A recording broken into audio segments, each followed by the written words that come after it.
আপোনালোকে জানে যে আমি 9,55,000 যি আধাৰ বন্ধ হৈ আছিল সেই আধাৰখিনি আমি মুকলি কৰি দিয়াৰ বাবে কেন্দ্ৰীয় চৰকাৰে নিৰ্দেশ দিছে আৰু অহা 2 দিনৰ ভিতৰত ইউডিআইও ইয়াৰ যেটো প্ৰটোকল কেনেকৈ পাব কি পাব তাক দিব আৰু এই বন্ধ হৈ থকা আমাৰ আবেদনকাৰীসকলে আধাৰ পোৱা আৰম্ভ কৰিব মই ভাবো যে সেপ্টেম্বৰৰ ভিতৰতে তেওঁলোকে আধাৰ পাব কিন্তু আধাৰক লৈ নতুন এটা সমস্যা হৈছে যে অসমৰ বহু কেইখন জিলাত ধুবুৰী গোৱালপাৰা আদিত জনসংখ্যাতকৈ বেছি আধাৰ কাৰ্ড ইস্যু হৈছে প্ৰক্ৰিয়া আৰম্ভ কৰিছিলো এইবাৰ চেপ্টাৰ 12 এদি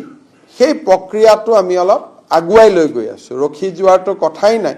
আমি অলপ গোটেই প্ৰক্ৰিয়াটো আগুৱাই লৈ যাব খুজিছো আপোনালোকক মই উদাহৰণ দিছো বৰপেটাত আধাৰ লোৱাৰ মানুহৰ সংখ্যা 103% 100% লৈকে আমাৰ দায়িত্ব কিন্তু 3% মানুহ এক্সট্ৰা ধুবুৰীত 103 মৰিগাঁৱত 101 নগাঁৱত 101 ফিজিক্যাল টাৰ্গেটতকৈ বেছি মানুহে আধাৰ লৈছে বৰপেটাত 103.74 পাব লাগে 100%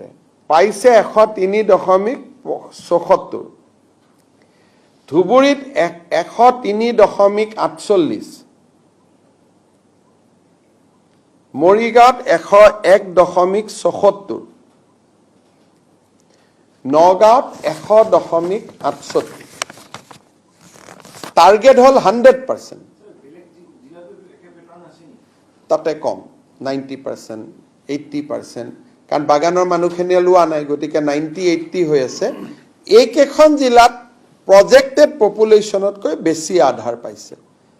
এতিয়া আমি কৰিব খুজিছো কি যে আধাৰ লাগিলে লব লাগিলে এনআৰসিত আবেদন কৰা নম্বৰটো লগত দিব লাগিব পোৱা নোপোৱাটো কোনেও না আমি হেতুলৈকে যাব খোজা নাই যেটো কোৰ্টত বিচাৰাধীন হৈ আছে কিন্তু এটলিষ্ট মই যে আবেদন কৰিছিলো সেই প্ৰমাণটো দিব লাগিব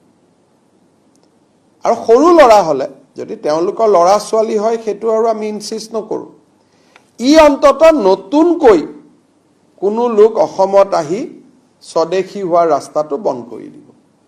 কাৰণ আজিকালি আধাৰখন পালে কয় আৰু ভাৰত চৰকাৰক এই বিষয় আমি জনোৱাত ভাৰত চৰকাৰে অসমক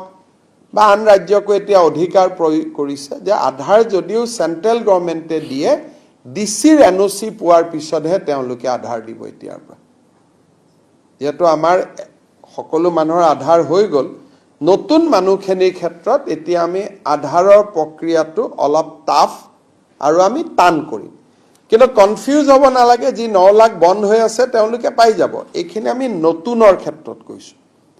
ইয়াৰ ফলত অসমত অন্তত নতুন বিদেশী নাগৰিক আহাৰ ৰাস্তাটো বন্ধ হৈ যাব যোৱা এমাহত বৰ্ডাৰত কেবাজনো বিদেশী নাগৰিক আমি ধৰা কাৰণে আমি অলপ সাৱধান আৰু সচেতন হ'ব বিচাৰিছো গতিকে এইখিনি মোৰ ফালৰ পৰা ক'বলগীয়া আছিল